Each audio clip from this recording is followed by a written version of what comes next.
போராட்டம் நடத்துனாங்க. ஓஹோ! அதுல கையில சிலம்பு இருந்துச்சு. அங்க ஒரு கண்ணகி அ வேடமிட்ட ஒரு பெண் இருந்தாங்க.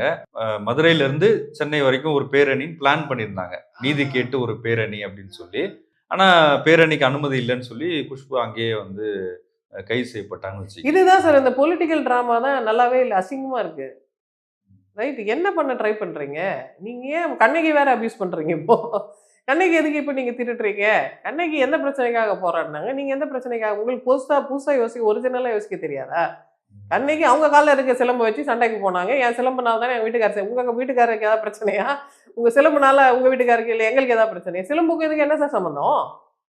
அவங்களுக்கு ஐடியாவே இல்ல போல இருக்கு. அவர் ஒரு சாட்டைய தூக்கின்னு திரியிறாரு. இவங்க ஒரு சிலம்ப தூக்கிட்டு திரியிறாங்க. என்ன லாஜிக்? ரெலவன்ஸே இல்லாம எதுக்கு சிலம்பெல்லாம் தூக்குறீங்க நீங்க? அவ்ளோ பேக்கா நாங்க? நீங்க சிலம்பு தூக்குனா உங்கள கண்ணகின்னு நெனச்சுருவோமா? கண்ணகியே நாங்க வந்து ஏம்மா அப்படி பண்ண? நான் கண்ணகியா தான் வாழ்ந்துட்டு இருக்கேன்னு அவங்க சொல்றாங்க. எத வேணா நீங்க வாழுங்க மேடம். நாங்க கேட்கல.